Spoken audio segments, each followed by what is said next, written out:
Welcome back to Talklish, the podcast that gives you the confidence and tools to speak English naturally. I'm Sarah, and Mark and I are taking you on a journey from simple small talk greetings all the way to meaningful, deep conversations. This episode is a single, long masterclass, so settle in, grab some water, and get ready to practice with us.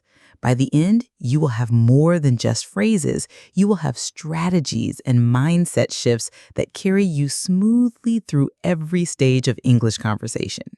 I'm Mark, and I'm excited about this topic because it mirrors how real relationships grow. We all start with quick hello moments, then we ask safe questions about weather or work, and finally we build trust to share dreams, values, and personal stories. English learners often feel stuck at the first stage, so they end up repeating the same greetings again and again. Today, we will break that limit. We will show you how to open, expand, deepen, and sustain talk, so you can connect with anyone in English. Before we dive in, remember our focus today is practical usage. We will give examples you can repeat, but just repeating is not enough. After listening, speak aloud. Record yourself, and even write the new sentences in a journal. When you engage every sense, seeing, hearing, speaking, and writing, you lock the language into long-term memory. Let's begin with the absolute basics. Imagine you meet someone in a cafe queue. The first seconds matter. You want to offer a warm greeting and an easy question that invites the other person to respond. Classic lines still work. You can say, "Hi, how's your day going?" Or, "Good morning, is it always this busy here?" Notice we keep the tone light and add a small observation about the environment. That observation decreases the pressure because you are not directly interrogating the person. Instead, you are sharing the moment. Exactly. Another simple opener is a compliment. People rarely dislike genuine compliments. For instance, "I love your tote bag. Where did you find it?" This line includes a positive statement and a gentle follow-up question that invites a story. Compliments on objects, bags, notebooks, even laptop stickers are safe because they're not too personal. Avoid comments on physical appearance when you first meet. Those can feel intrusive in many cultures. When the other person answers, active listening begins. Nod if you are in person, or say short confirming words like "right," "I see," or "that sounds interesting." These feedback sounds serve two purposes. First, they show respect. Second, they give yourself time to process vocabulary and grammar in real time. English speakers do this unconsciously. You can adopt the habit deliberately. Let us illustrate a short, small talk exchange. Listen first, then try to repeat after us. "Hi there, that pastry looks delicious. Have you tried it before?" I have. It's their almond croissants. Highly recommend. "Thanks for the tip. I might order one too. By the way, do you come here often?" At least twice a week. It's my writing spot. "Nice. I'm looking for a place to write as well. Do you mind if I ask what you write?" Mostly travel articles and short fiction. Keeps me creative. "Great. I'm Sarah, by the way." Mark. Pleasure to meet you, Sarah. Now, this snippet moves from a light comment about food to a shared interest in writing, then to personal names. That is the bridge from small talk to medium talk. Notice the structure: observation, open question, shared interest, introduction. Memorizing the pattern helps you think less about grammar and more about connection. Exactly. Another critical skill is looping back to something the person said earlier. Suppose the croissant conversation continues. You could say, "You mentioned travel articles. What was your favorite place to write about this year?" Looping shows you listened and cared. It deepens trust quickly. Let's practice the art of weather small talk because weather remains a universal opener. Yet we want to go beyond cliches. Instead of only saying, "Nice weather today," you can add feeling or personal connection. For example, "The sunshine today is amazing. It reminds me of my hometown spring." Then ask a question. Do you have a season you love the most? With that, you shift from weather to personal memory and preference. Great. We also need to tackle the dreaded silence after initial greetings. Many learners fear blank moments. One technique is prepared topic baskets. Imagine 3 baskets in your mind: environment basket, activity basket, preference basket. Environment covers anything around you: music in the cafe, artwork on the wall, a bustling street scene. Activity relates to what people are doing: waiting for a train, browsing books, attending a conference. Preference basket holds questions about likes and dislikes, favorite podcasts, books, cuisines. When silence hits, reach into a basket and pull out a question. Let's model this. You are in a bookstore line. Silence strikes. Reach into environment basket. This bookstore always smells like fresh paper. Do you love that scent too? Actually, yes. It reminds me of university days. Smooth. You can follow with a preference question from the next basket. What genre pulls you in these days? I'm deep into historical fiction lately. Now you have a lively thread. Listeners often ask, is it okay to talk about work or studies early? The answer depends on context. If you are at a professional event, work talk is expected. If you are in a relaxed social setting, you might wait until you share a lighter topic first. Frame work questions broadly to avoid sounding like an interviewer. Instead of, what do you do, which can feel abrupt, try, how do you spend most of your days, or what's keeping you busy recently? These invite stories rather than job titles. When you hear the answer, follow with an emotion-centered response. For example, that sounds rewarding, or I can see why that would be challenging. Emotions anchor memory and rapport. The other person feels understood, and you practice adjectives. Now let's transition to mid-level conversation depth. At this stage, you can share experiences and opinions while staying respectful. Opinion phrases include, I've always felt that. In my experience, I could be wrong, but adding a softener like, I could be wrong, signals humility and invites the other person to share without fear of conflict. Suppose you both discover you love coffee. You can ask, have you ever tried a pour-over brew? If they say yes, ask for their favorite beans. If not, offer a short story. I learned about it on a trip to Colombia. The flavor surprised me. Stories humanize facts. They turn conversation into connection. Speaking of stories, let's discuss storytelling structure. A simple structure is situation, challenge, action, result, reflection. Brief example. Situation. Last year I traveled to Japan. Challenge. I got lost in Kyoto at night. Action. I asked a local musician for help. Result. He walked me to my hostel and even played a song on the way. Reflection. That kindness changed how I see solo travel. When you share a story in that structure, you deliver context and emotion efficiently. Then invite the listener, have you ever experienced something similar? That opens the floor to their story. Another step toward deeper talk is discussing values.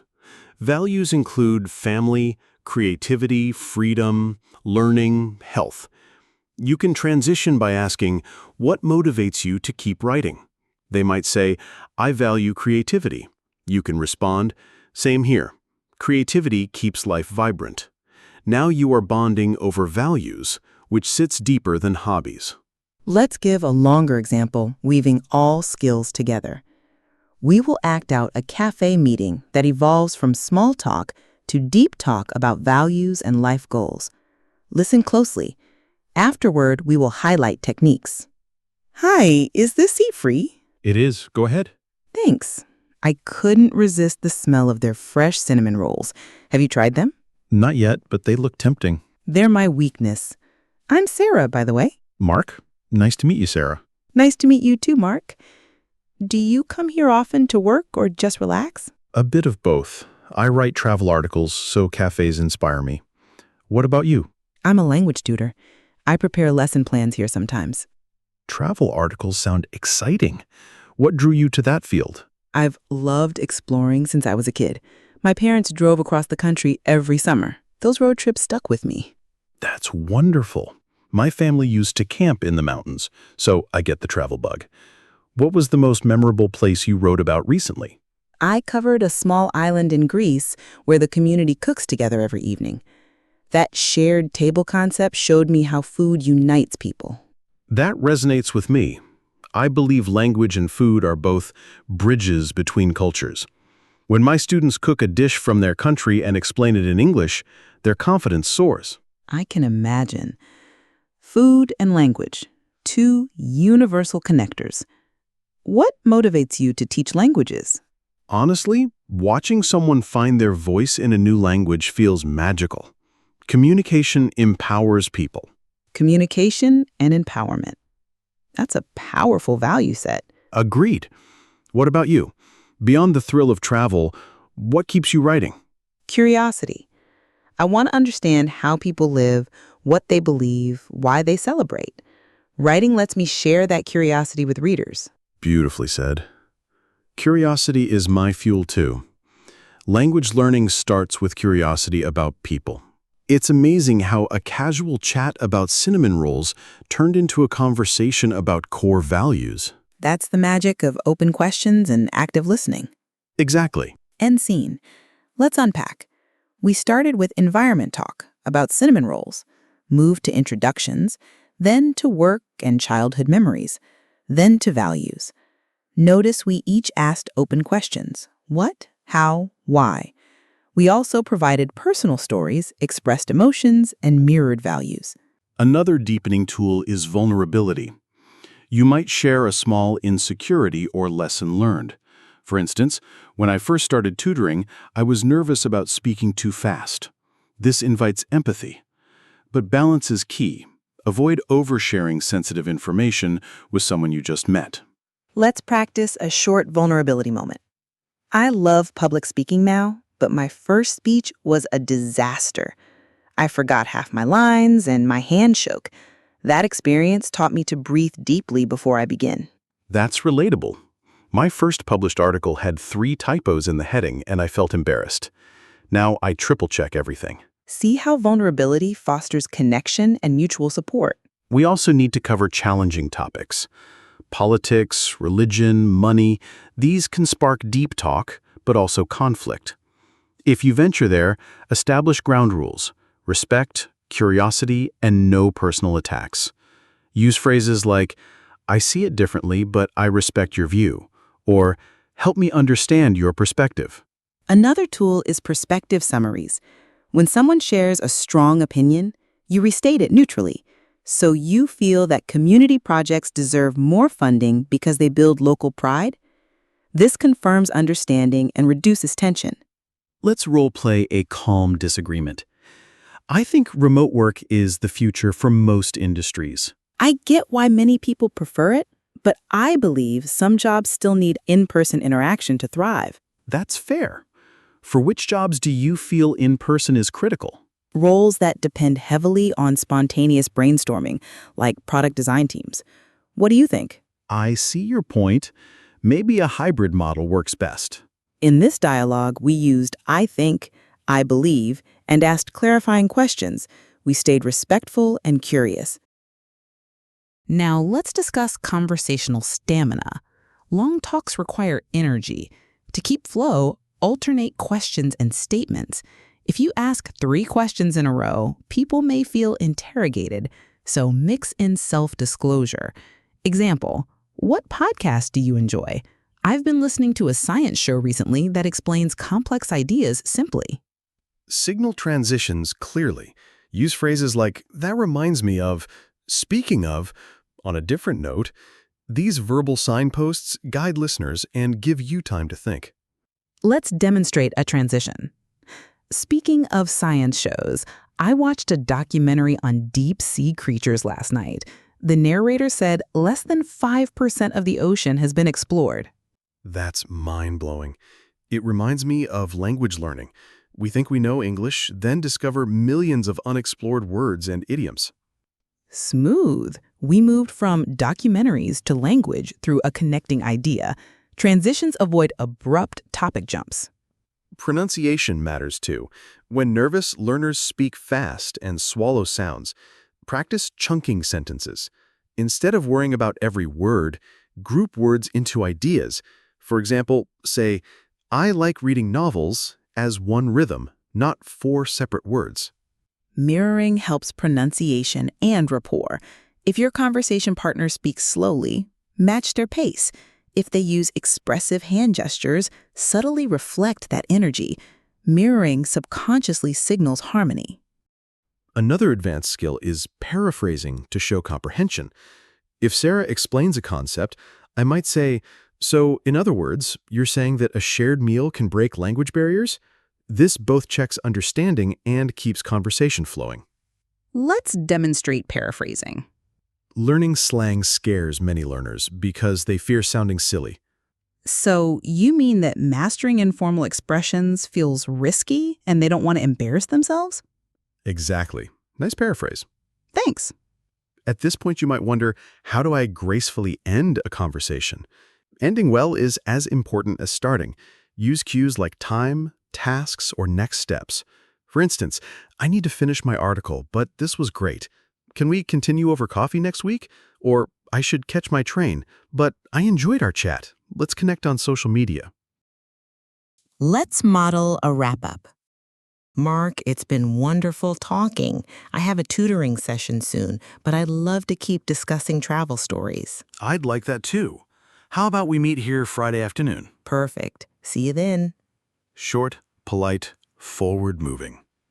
Listeners, try ending your next English conversation with a clear future invitation or gratitude line like, thanks for sharing your insights. I learned a lot.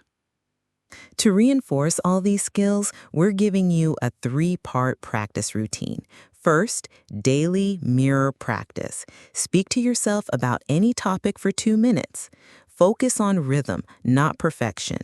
Second, weekly story swap. Share one personal story with a friend using the situation, challenge, action, result, reflection structure. Third, monthly deep dive.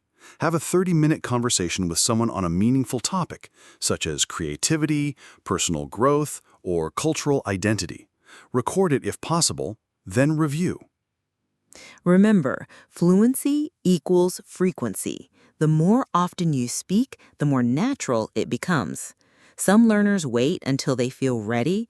Truth is, speaking makes you ready.